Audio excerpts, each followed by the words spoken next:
엎친 데 덮친 격, 한국 추석 연휴와 함께 한국 여행객들을 기대한 일본. 하지만 한국 여행객들의 감감무소식에도 한국 관광객 없이도 먹고 살 수 있단 한결같은 목소리로 일관하던 일본 안에서 결국 일본인 한 가족이 한국에 절을 하는데 해시태그 해외 감동사연. 이건 지진 때문에 죽는 게 아니라 그냥 죽을 것 같아요. 일본인들은 한국과 다르게 개인주의 성향이 강한 면모를 가지고 있다. 그래서인지 일본인들만 있으면 될 줄 알았던 모든 산업이 잘못된 생각으로 치우쳐져 관광산업부터 붕괴되어 가고 있다. 요리하면 일본, 서비스하면 일본이었는데 우리가 스스로 너무 어리석었어요. 이곳 신주쿠 가부키초의 유흥가 한쪽 모퉁이의 텅 빈 가게에 앉아 길거리만 방황하며 가게로 들어오지 않는 관광객만 구경하고 끝끝내 자신의 가게로 들여보내지 못하고 놓쳐서 한탄하며 안타까움을 하소연하는 일본인이 있습니다. 며칠은 고사하고 평일, 주말, 낮과 밤할 것 없이 예전과는 다르게 너무 손님이 없어 찢어져가는 마음을 움켜잡고 있는 모습인데요. 지난날에 북적북적하던 거리와 자신의 가게가 주마등처럼 스쳐가며 자신들의 안타까운 상황을 누구의 탓도 못하고 후회하지만 너무 깊고 늘어나는 꼴의 흉터는 너무하다 싶을 만큼 치유의 기미가 없어 보입니다. 도대체 일본에 무슨 일이 일어난 걸까요? 해외의 감동 사연을 전해드리는 저희 감동보감의 오늘의 사연 지금 시작합니다. 본 영상은 해외 커뮤니티에 올라온 이케다 미즈키 씨의 실제 사연을 재구성하였습니다. 시청하시기 전에 여러분의 좋아요, 구독, 알림 설정이 큰 도움이 됩니다. 안녕하세요. 저는 일본의 도쿄 신주쿠에 거주하고 있는 이케다 미즈키라고 합니다. 저의 부모님은 50년 넘게 할아버지, 할머니 때부터 신주쿠 가부키초 쪽에서 유명 관광지와 유흥가 사이의 골목에서 3대째 가업을 이어가고 있는 라멘 가게를 운영하고 있습니다. 제가 어릴 때에는 저희 아버지가 할아버지의 일을 도와가며 가부키초 근처에서 밤에 일하고 아침에 퇴근하는 술집 종업원들과 그런 곳을 관광하러 온 관광객을 상대로 일본의 라면인 라멘 가게 장사를 시작했습니다. 신주쿠역에서는 조금 거리가 있는 규모가 작은 라면 가게이지만 아버지께서 할아버지께 일을 배우고 난 뒤 낮에는 할아버지께서 밤에는 아버지께서 밤낮 없이 일하시면서 온 가족들이 열심히 일하며 지켜온 가게였습니다. 정말로 세월에 낡아가는 건물, 쉴 틈 없이 올라가는 월세에도 저희는 사랑으로 지켜온 가게였습니다. 또한 시간이 지날수록 입소문도 늘어나며 꽤 긴 줄을 기다리면서도 손님들께서 드시고 가시는 맛집으로 자리 잡아가기 시작했습니다. 그렇기에 저 또한 방과 후에는 바쁜 가게에 도움이 되고자 열심히 한 명의 일손으로 라멘 가게 일을 도와드리기 시작했고 고등학교 졸업 후에는 비싼 등록금에 대학을 가는 것보다 가업을 이어가고 싶은 마음에 바로 가족들이 일하는 저의 어릴 적 놀이터였던 라면 가게로 후회하지 않을 진로를 선택했습니다. 그게 현재의 제 모습이 되었습니다. 저희 가게는 항상 그랬듯이 별 문제 없이 매년 매상이 꾸준히 올라가는 가게였고 밤에 일하는 유흥업 종사자들과 근처를 관광하는 관광객의 늦은 심야 시간까지 책임지며 24시간 가게를 운영하면서 작은 가게의 회전율을 높여가고 있었습니다. 그러던 어느 날 외국에서 온 유럽 관광객 중에 유명 유튜버가 가게에 방문한 뒤로 기존의 일본 손님들 뿐만 아니라 외국인 손님들도 끝없이 보이지 않게 줄을 서서 먹고 가는 가게가 되어버렸습니다. 덕분에 제가 선택한 진로의 후회라는 생각을 할 틈도 주지 않는 바쁘고 행복한 하루하루였습니다. 그 유명 유튜버의 영상을 본 관광객들이 비행기를 타기 전부터 꼭 들려야 하는 맛집으로 정해지기까지 하면서 저희 온 가족들은 날마다 고된 하루가 될 수 있지만 너무나도 감사한 마음의 웃음으로 손님들을 맞이했습니다. 특히 외국 유튜버의 영상이 한국에까지 퍼지기 시작하면서 매일 방문하시는 손님의 80%가 어느덧 한국 손님이 될 정도로 신기했어요. 저도 한국어 메뉴판을 가게 앞에다가 걸어다 놓을 정도로 한국인 손님이 많았습니다. 저희 가족들의 마음이 한국인 여행객들에게 고스란히 전달되었는지 모르겠지만 한국인 여행객들이 어려움 없이 주문하고 맛있게 드시고 만족하고 돌아가시는 가게로 또 한 번 자리 잡아가게 되었습니다. 그러다가 손님으로 오셨던 한국분이 일본에 해외 취업을 하게 되면서 일주일에 5번 이상을 가게에 방문하시면서 저희 가게 단골 손님이 되었고 저와 비슷한 또래였기 때문에 한국어를 배우고 일본어를 알려주면서 저희는 점차 친한 친구가 되어갔습니다. 정이라는 이름의 한국인 친구는 간호사를 직업으로 일하고 있는데 교대 근무하는 대학병원의 간호사였기 때문에 24시간 영업하는 저희 가게가 언제든지 올 수 있어서 너무 좋다고 퇴근 후 힘든 자기를 반겨주는 것 같다며 항상 힘이 되고 따뜻한 국물만큼 마음도 차분해져서 다음날도 그 다음날에도 힘든 중환자실의 병원 생활을 이어갈 수 있다고 말해주었어요. 여기서 솔직히 고백하자면 저의 아버지와 어머니는 원래 한국에 대한 벽이 없으셨지만 할아버지께서는 옛날 분이시기에 한국에 대한 이미지가 긍정적이지 않던 분이셨습니다. 그러던 중 한국 손님들도 많아지고 저와 친구가 된 한국인 친구 정희에 착하고 예의도 바른 이미지가 할아버지의 마음을 크게 바꿔놓기 시작했어요. 비가 오나 눈이 오나 한국 손님들이 기다리신다고 가게 여는 시간보다 미리 가서 준비하시고 몸살 기운이 있으신 날에도 일본 와서 우리 가게 라면을 못 먹고 가면 무슨 낭패냐고 하시면서 낡은 자전거를 타고 가시며 가게 문을 꼭 열으셨어요. 하지만 문제는 그날 이후부터 조용히 그림자처럼 저희 곁에 그늘을 만들기 시작했어요. 날마다 오늘 같을 줄 알았던 어느 날 갑자기 유튜브 영상에서 한국 뉴스의 영상 하나가 이슈가 되기 시작했어요. 엔화가 떨어지면서 화폐 가치가 하락하고 그로 인해서 늘어난 관광객들에게 예전같이 친절하지도 않고 음식과 상품들의 가격을 올리면서 한국인들 등쳐먹는 일본인 상인들이라는 내용의 뉴스였어요.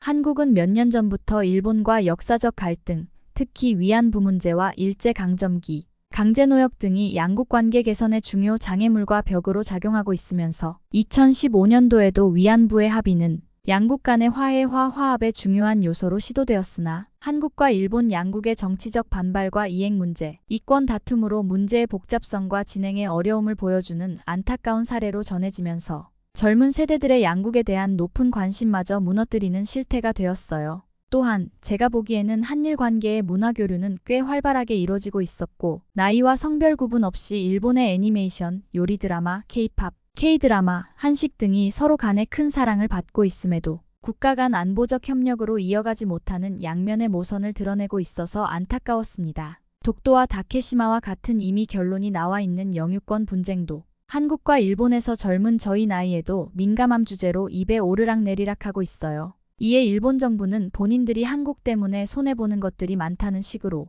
잘못과 책임을 져야 하는 부분에서 책임 전가를 하는 게 대부분이에요. 몇몇 일본인들은 반한 세력으로 앙심으로 SNS의 글과 영상으로 선동하며 영상과 글을 퍼나르기 시작했고 그들을 바라보는 시선으로 그들은 개인적으로 손해보는 것도 대부분 없는 사람들인데 저런 행동과 생각이 이해하기 어려운 일본인들도 너무 많다고 저는 생각이 들어요. 그러다가 최근 동일본 대지진에 대한 뉴스가 세계적으로 이슈가 되며 여행객 수가 줄어들 것으로 예상은 했고 일본 내에서도 마트와 편의점에 쌀과 물이 동이 날 정도로 사람들이 집에 사다 놓고 지진 피해에 대한 준비하기 시작했어요. 할아버지와 아버지는 언제나 그랬듯이 지진이 확실히 올지 안 올지 모르고 뉴스는 언제나 그렇듯이 다른 문제를 잠재우려는 정치하는 놈들의 수작질이니 아직 일어나지 않은 일에 걱정하지 말라고 저를 안심시키며 다시 주방으로 들어가셨어요.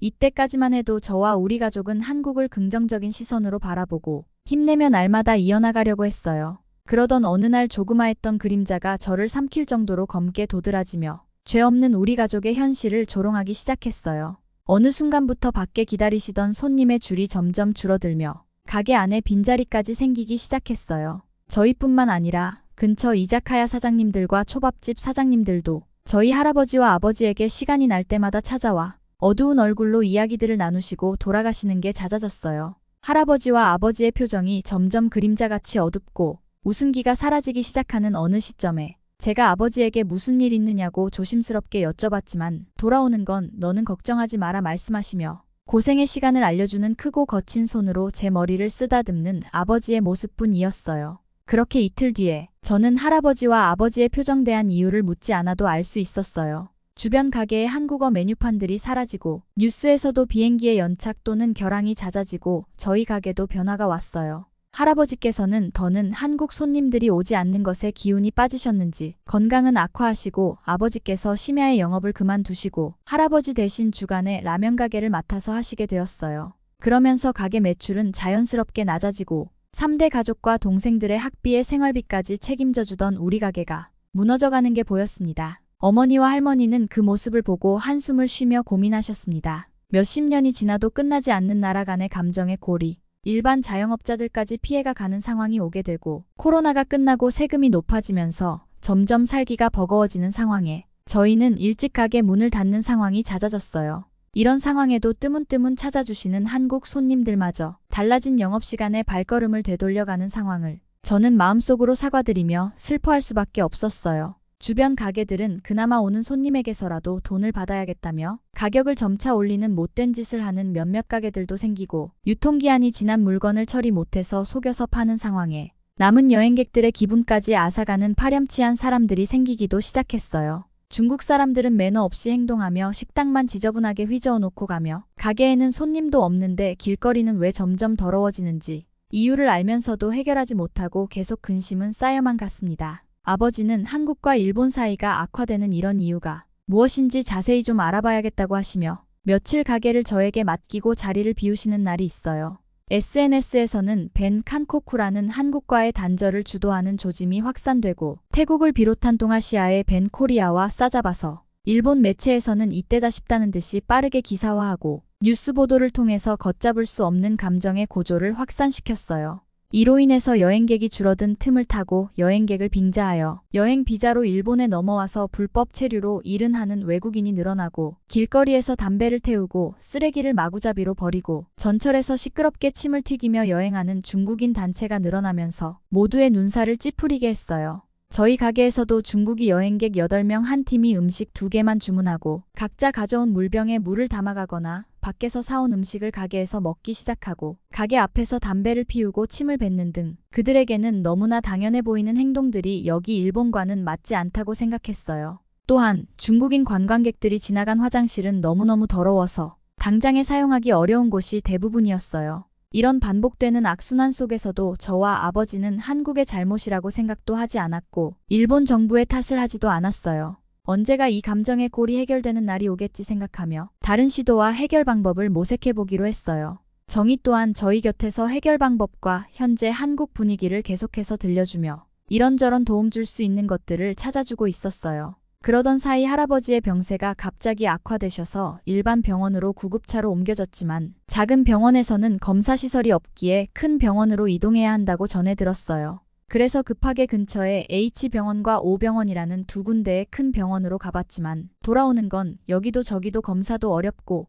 현재로서는 원인을 정확히 말해줄 수 없다는 얘기뿐이었습니다. 그렇게 시간만 흘러가다가 때마침 정희에게 연락이 왔고 가게에 왔는데 문이 닫혀 있어서 무슨 일 있느냐며 수화기 너머로 들려오는 질문에 저는 참았던 울음이 터져나와 어린아이의 옹알이 마냥 말을 제대로 이어가지 못했고 저의 목소리에 정희는 걱정스러운 모습으로 저를 달래며 차분히 이야기를 이어갔습니다. 그리고 감정이 차분해진 저는 현재 제가 겪고 있는 상황을 또박또박 정희에게 말했고 그 얘기를 들은 정희가 내가 대학병원에서 일하는 사람인데 왜 자신에게 말하지 않았느냐며 일본에서 정말 유명한 게이오 대학 병원에서 저희 할아버지가 검사받을 수 있도록 도와주었습니다. 어찌나 고맙던지 말없이 두 손을 꼭 잡고 눈물만 계속 흘리는 저에게 자판기에서 따뜻한 녹차를 뽑아서 울고 있는 제 손에 쥐어주며 조금만 기다리라고 안심시켜주는 정희의 얼굴이 아직도 잊히지 않습니다. 다음 날 할아버지의 병명은 파킨스라는 불치병으로 분류되는 병으로 수술하기에도 전신 마취가 어려운 몸 상태와 연세로 병원 측에서도 계속 고민 중이고 저희 아버지와 어머니도 할아버지의 의사 없이